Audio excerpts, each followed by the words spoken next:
आगामी स्थानिक स्वराज्य संस्था निवडणुकांआधी महायुतीतच कमालीची धुसफूस सुरू झाली आहे। ठाण्यात भाजप आणि शिवसेना नेत्यांच्या स्वबळाच्या हालचाली सुरू झाल्या। त्यातच परभणीत भाजपनं थेट स्वबळावर निवडणूक लढवण्याची घोषणा केली। पालकमंत्री मेघना बोर्डीकरांनी याविषयी माहिती दिली। बैठकांमध्ये भाजपकडून होणाऱ्या त्रासामुळे युतीबाबत सेनेतील नेत्यांमध्ये मतमतांतर देखील आहेत। अनेक ठिकाणी भाजप नेत्यांकडून डिवचण्याचे प्रकार सुरू असल्यानं शिवसेनेतही स्वबळाचे नारे जोर धरू लागलेत। जिल्हानिहाय बैठकांमधील अहवालानंतर युतीबाबतचा निर्णय मुख्यमंत्र्यांच्या सूचनेनंतर होईल अशी माहिती सूत्रांनी दिली आहे।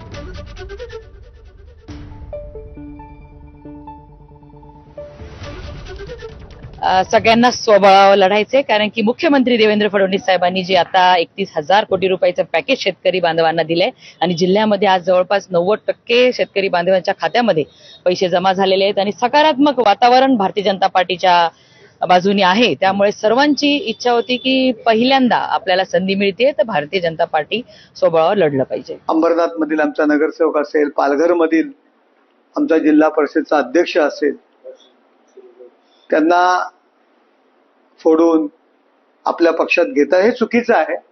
भारतीय जनता पार्टी आमचा महायुतीतील मोठा भाऊ आहे।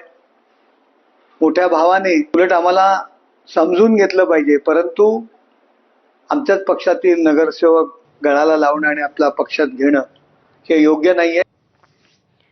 दरम्यान महायुतीतील अंतर्गत कलहावर राऊतांनी भाष्य केलं। त्यांच्या या टीकेला बन यांनी उत्तर दिलं। भारतीय जनता पक्षामध्ये संदर्भात एक फार मोठी म्हण आहे, ऐसा कोई सगा नहीं जिसको भाजपा ने ठगा नहीं, ऐसा कोई सगा नहीं जिसको बीजेपी ने ठगा नहीं।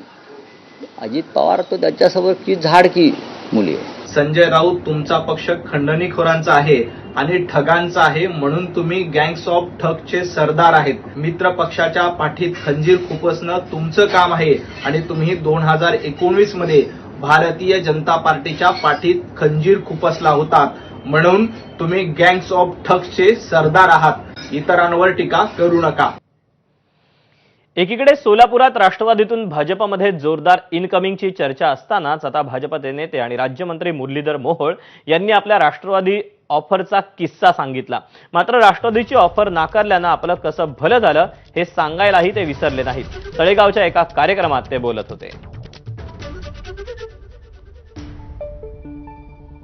मला तो प्रसंग आजही आठवतो की मैत्री काय असते, आणि जसं त्याला कळलं अण्णांना की बाबा आपलं तिकीट होत नाही आणि त्यांनी राष्ट्रवादी काँग्रेस पार्टीमध्ये प्रवेश केला आणि त्याची उमेदवारी जाहीर झाली आणि त्याची उमेदवारी जाहीर झालेला पहिला फोन मला माहित नाही त्यांनी मला केला। माझं तिकीट कट झालं तर मला राष्ट्रवादीने दिलं, तुझंही तिकीट कट झालंय, चंद्रकांत दादा आलेत, आता तू माझ्याबरोबर चल।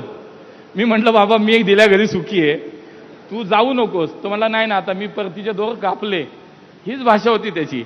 परतीचे दोर मी कापले म्हणला आता त्यानंतर तो तिकडे गेला, तो त्या पक्षात गेला, त्याचं भलं झालं। मी माझ्या पक्षात राहिलो, माझंही भलं झालं।